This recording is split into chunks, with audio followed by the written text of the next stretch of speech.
Hello good morning student. Today I will explain chapter number 17 हार की जीत। ठीक है बच्चे, आज हम पढ़ेंगे कहानी हार की जीत। ठीक है, कहानी के बारे में चलो नाउ हम पढ़ते हैं। माँ को अपने बेटे और किसान को अपनी लहलहाते खेत देखकर जो आनंद आता वही आनंद बाबा भारती को अपना घोड़ा देखकर आता। वह घोड़ा बहुत ही सुंदर था, बहुत बड़ा बलवान था। उसके जोड़े का घोड़ा सारे इलाके में ना था, मतलब जोड़े का घोड़ा मुकाबले का घोड़ा नहीं था। बाबा भारती उसे सुल्तान कहकर पुकारते, अपने हाथ से दाना खिलाते और देख कर प्रसन्न होते। उन्हें अपनी जमीन जायदाद रुपया पैसा अधिक सब कुछ छोड़ दिया। बाहर एक छोटे से मंदिर में रहते और भगवान का भजन करते थे। उन्हें लगने लगा था कि वह सुल्तान के बारे बिना नहीं रह सकेंगे। वह अपने चाल पर लट्टू थे। ठीक है, उन्हें कहते ऐसे लगता जैसे मोर घटा को देख नाच रहा है। मतलब कि ये बात थी कि जब वो ठीक है उनके जैसे उनके बेटा था, माँ थी, उनको जैसे अपनी खेती को देखकर जैसे कहते हैं, ठीक है बताया ना उन्होंने, जैसे कि अपने जो किसान है अपने खेत को देखकर खुश होते हैं, कनक को देखकर खुश होते हैं, वैसे ही क्या थे जो बाबा जी थे। ठीक है, ठीक है, जो बाबा जी थे, बाबा भारती सिंह जी थे, वो अपने घोड़े को देखकर उतने ही खुश होते थे। और ठीक है, वो अपने जीवन सारा उन्होंने मतलब कि जो घोड़ा था मतलब कि उसके नाम कर दिया था, जो कि उसका नाम घोड़े का क्या नाम था, सुल्तान। ठीक है बच्चे, और उन्होंने क्या किया था, उन्होंने अपनी सारी जमीन जायज, जो बूढ़ा आदमी था, ठीक है बूढ़ा बाबा भारती थे, उन्होंने अपनी सारी जमीन जो थी क्या की थी, सब कुछ छोड़ दिया था। और क्या किया था, वो एक मंदिर में जाकर रहने लग गए थे, वहीं पे भजन करते थे। ठीक है, उन्होंने वहीं पर अपना सुल्तान को जो सुल्तान घोड़ा था उसको रखा हुआ था। खंडक सिंह के इस इलाके का प्रसिद्ध डाकू था। लोग उसका नाम सुनकर कांपते थे। होते होते सुल्तान की कीर्ति उसके कान तक भी पहुंची। उसका हृदय सुल्तान देखने के लिए बेचैन हो उठा। एक दिन दोपहर के समय वह बाबा भारती के पास पहुंचा और नमस्कार करके बैठ गया। बाबा भारती ने पूछा, कहो खंडक सिंह क्या हाल है। खंडक सिंह नए सिर झुकाकर उत्तर दिया, आपकी दया है। बाबा भारती, कहो इधर कैसे आ गए। खंडक सिंह सुल्तान की चाह खींच लाई। बाबा भारती, विचित्र जानवर है, देखोगे तो प्रसन्न हो जाओगे। खंडक सिंह, मैंने भी बड़ी प्रशंसा सुनी है, उसकी चाल मन मोह लेगी। कहते हैं देखने के लिए वो आगे वहां का खंडक सिंह उसी इलाके का मतलब कि गांव का चाहे इलाके का एक डाकू था, जो कि लोग उसके नाम सुनकर भी बहुत कांपते थे। ठीक है, उसके बाद क्या हुआ, जो सुल्तान की कीर्ति उसके कानों तक भी पहुंची। ठीक है, जो उसने जब खंडक सिंह ने सुल्तान की तारीफ के बारे में सुना, तभी उसका क्या हुआ, मतलब कि उसको सुल्तान को देखने के लिए बेचैन हुआ। वो क्या, खंडक सिंह उसे देखने के लिए बाबा भारती के पास आए। ठीक है, वहाँ पे बाबा भारती जो है सुल्तान की बहुत तारीफ करते हैं। वो क्या कहते हैं, आगे पढ़ते हैं हम। बाबा भारती क्या कहना, जो उसे एक बार देखा तो बस देखते ही रह जाते हैं। खंडक बहुत दिनों से इच्छा थी, आज अब से हो चुका। बाबा भारती और खंडक सिंह अस्पताल में पहुंचे। बाबा ने बड़े उत्साह से उसे घोड़ा दिखाया। खंडक सिंह ने हजारों घोड़े देखे, परंतु ऐसा सुंदर घोड़ा उसकी आंखों में कभी ना गुजरे। सोचने लगा कि इस साधु ऐसी चीजों से क्या मतलब। कुछ देर आश्चर्य से चुपचाप खड़ा रहा। उसके दिल में हलचल होने लगी। बालकों की धीरता से बोला, परंतु बाबा जी उसकी चाल ना देखी तो क्या देखा। बाबा जी की मनुष्य ही थे और अपनी वस्तु की प्रशंसा दूसरों से मुख से सुनने के लिए तुरंत तैयार हो गए। घोड़े पर बैठे घोड़ा वायु वेग में उड़ने लगा। वायु वेग मैंने बताया बच्चे, वायु की गति कहते हैं इसको। ठीक है, उसकी चाल देखकर खंडक सिंह ने हृदय पे सांप लौट गया। और वह डाकू था, और जो वस्तु उसे वस्तु उसे पसंद आ जाए उस पर वह अपना अधिकार समझता था। उसके पास ताकत थी। जाते जाते उसने कहा, बाबा जी मैं यह घोड़ा आपके पास ना रहने दूंगा। बाबा भारती डर गए। अब उन्हें रात भर नींद नहीं आती थी।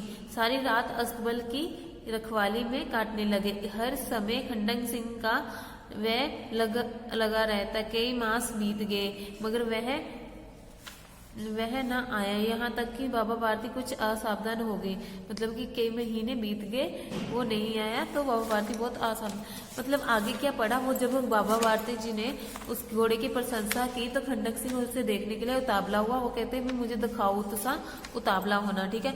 उन्हें देखा, जब उसने देखा उसकी सुंदरता, वो भी उसकी तरफ देखता ही रह गया उस घोड़े को, ठीक है सुल्तान। फिर उससे इतना आश्चर्य हुआ तो उसने कहा, फिर जब उसने तारीफ करनी शुरू की खंडक सिंह ने, ठीक है, सुल्तान की, तो बाबा जी के मन में भी आया भी और प्रशंसा हो, तो वो घोड़े को और दिखाने लगे। जब उसने कहा, जब उस घोड़े को वायुसेना मतलब कि घोड़े को जब उन्होंने वायु की गति से उड़ते देखा तो उन्होंने कहा, वो खंडक सिंह उसे उसको देखकर बहुत खुश हुआ और उन्होंने बाबा जी को कहा कि मैं ये आपसे चुरा कर ले जाऊंगा। फिर क्या हुआ, जो बाबा भारती थे वो डर में रहे, सारा मतलब कि असावधान रहे, कि मतलब कि सावधान रहते थे सारा दिन रात। वो क्या हुआ, उसकी देखरेख में रहते भी कहीं वो चुरा के ना ले जाए। फिर क्या हुआ, कई महीने बीत गए बट खंडक सिंह जो था वो आया नहीं। तो फिर वो क्या किया, भारती सिंह भी फिर असावधान हो गया कि इतना समय हो चुका है कि अभी तक तो आया नहीं। फिर वो भी असावधान हो, संध्या का समय था, मतलब शाम का समय, संध्या। बाबा भारती सुल्तान की पीठ पर सवार होकर घूमने जा रहे थे कि कभी घोड़े के शरीर में देखते तो कभी उसके रंग को, मन ही मन फूले न समाते। सहसा एक और आवाज आई, बाबा इस कंगले की बात की सुनते जाना, ठीक है। आगे क्या हुआ, कंगले मतलब बहुत गरीब को कहते हैं कंगले। आवाज में करुणा थी, ठीक है। जब मतलब कि दया थी, जब उन्होंने देखा कि बूढ़ा बाबू कह रहे हैं कि आवाज, तो उन्होंने, बाबा ने घोड़े को रोक लिया और देखा कि एक बीमार बूढ़ा आदमी वृक्ष की छाया में पड़ा करा रहा था। पूछा कि तुम्हें क्या कष्ट है। माँ ने हाथ जोड़कर कहा, बाबा मैं दुखिया हूँ, मुझ पर दया करो। मेरा गांव यहाँ ही 3 मील में दूर है, वहां पहुंचाकर बहुत जरूरी है, मुझे घोड़े पर चढ़ा लो, परमात्मा भला करेगा। बाबा भारती घोड़े पर उतर गए और उन्होंने सहारा देकर बीमार बूढ़े आदमी को घोड़े पर बिठाया और स्वयं उसकी लगाम पकड़कर धीरे धीरे चलने लगे। सहसा उन्हें एक झटका लगा और लगाम हाथ से छूट गए। अनका शरीर ठिकाना न रहा। उन्होंने देखा कि बानूड़ा आदमी घोड़े की पीठ पर तनकर बैठा है और घोड़े को दौड़ाए जा रहा है। उसके मुंह में भय, विस्मय और निशान थे। तो विस्मय मतलब आश्चर्य और निशान थे। मिली हुई चीख निकल गई और वह बीमार और कोई नहीं डाकू खंडक सिंह थे। बाबा भारती कुछ देर तक चुप रहे और फिर नीचे करके पूरे बल से चिल्लाकर बोले, जरा ठहर जाओ। अब क्या हुआ, कुछ समय बाद शाम को जब सुल्तान बाबा जी वहां पर निकले घूमने के लिए, तब रास्ते में क्या हुआ, रास्ते में उनको खंडक मतलब कि एक बूढ़ा आदमी मिला। जब उन्होंने कहा कि उसकी मदद करता, जब उनकी मदद करने के लिए उन्होंने घोड़े पर बैठाया उसको, तो जब उसको लेके जा रहे थे रास्ते, फिर वो क्या था, वो खंडक सिंह था। उसने क्या किया, जो बूढ़ा आदमी बना हुआ था, उसका बेस लिए बैठा था, वो कौन था, खंडक सिंह था। वो उसने क्या किया, फिर जब उसने घोड़े पे बैठा लिया जब बूढ़े आदमी ने, तो उन्होंने क्या किया, खंडक सिंह ने वो घोड़ा जोर से दौड़ा लिया और जो बूढ़ा बाबा थे वो वहां से गिर गए।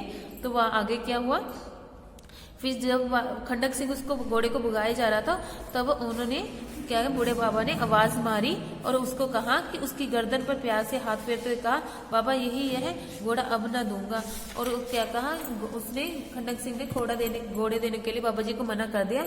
मेरी एक बात सुनते जाओ, बाबा जी कहते हैं मेरी एक बात सुनते जाओ। बाबा भारती की बात सुनकर खंडक सिंह ठहर गया। बाबा भारती ने निकल जाकर कहा, खंडक सिंह यह घोड़ा तुम्हारा हो चुका है, मेरी एक प्रार्थना है, इसे स्वीकार न करना, नहीं तो मेरा दिल टूट जाएगा। बाबा जी आज्ञा दीजिए, केवल यह घोड़ा ना दूंगा। अब घोड़े का नाम ना लो। मेरी प्रार्थना केवल यह है कि इस घटना में किसी भी सामने प्रकट न करना कि खंडक सिंह से मुंह से अचानक से खुला रह गया। वह कुछ समझ ना सका। हार कर उसने पूछा, बाबा जी इसमें आपको डर क्या है। बाबा जी भारती ने उत्तर दिया, लोगों को यदि इस घटना का पता लगा कि वे किसी गरीब के ऊपर विश्वास नहीं करेंगे। यह कहकर उन्होंने सुल्तान की ओर मुंह मोड़ लिया। बाबा भारती उसे चले गए और लेकिन उनकी बात खंडक सिंह के कानों में गूंज रही थी। वह सोच रहा था कितने अच्छे विचार है, उन्हें यह घोड़ा कितना प्यारा था, मगर अब उन्हें केवल इस बात की चिंता थी कि कहीं लोग गरीबों पर विश्वास करना न छोड़ दें। ऐसा मनुष्य नहीं देवता है। खंडक सिंह अंधकार को बाबा भारती के मंदिर में पहुंचा और चारों सन्नाटा था। आकाश में तारे टिमटिमा रहे थे। थोड़ी देर पर गांव में कुत्ते भौंक रहे। खंडक सिंह सुल्तान की बाग पकड़े हुए। धीरे धीरे अस्तबल में फाटक पर पहुंचा और फाटक खुला था। खंडक सिंह ने सुल्तान को उसके स्थान पर बांध दिया और बाहर निकला। सावधानी से फाटक बंद कर दिया। उस समय उसकी आंखें में नेकी के आंसू थे। ठीक है, नेकी मतलब भलाई के आंसू थे। चौथा पहर रब होते ही बाबा भारती ने अपनी कुटिया से बाहर निकलकर ठंडे जल से स्नान किया।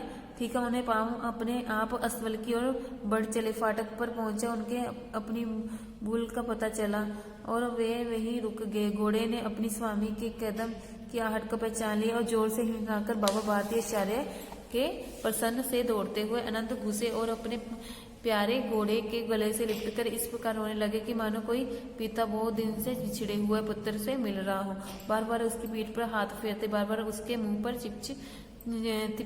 तप किया और फिर संतोष से बोले, अब कोई गरीबों की सहायता में मुंह नहीं मोड़ेगा। क्या हुआ आगे, जब वो भागता है चोरी करके, ठीक है, तब बाबा जी उसको आवाज मारते हैं कि बाबा भारती कहते हैं, खंडक सिंह रुक जाओ, मेरी बात सुनना। कहते हैं, वो कहता है कि खंडक सिंह कहता है मैं आपको घोड़ा नहीं दूंगा अगर आप घोड़े की बात कर रहे हो।